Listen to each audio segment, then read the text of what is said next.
તો મેં છે ને આ છેલ્લા 3-4 વર્ષ બહુ જ હાય હાય કરી હતી.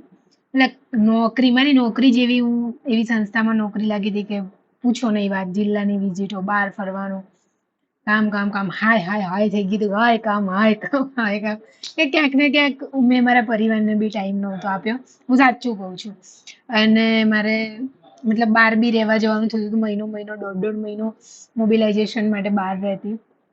પણ જ્યારે હવે આ પરિસ્થિતિ છે, હું છેલ્લા આ ચોથો મહિનો થઈ ગયો ઘરે છું આરામથી, બસ આરામ કરું છું. ઘણીવાર એવું હોય છે કે 24-24, 48-48 કલાક હું ફક્ત ખાટલામાં પડી હોઉં છું. બોલી બી નહીં શકતી હોતી, મમ્મી જોડે વાત બી નહીં કરી શકતી હોતી.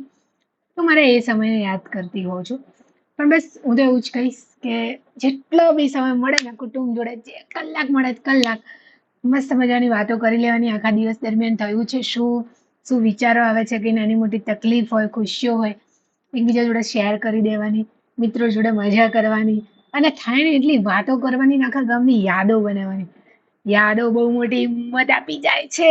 આકરા સમયમાં યાદો બહુ મોટી હિંમત આપી જાય છે.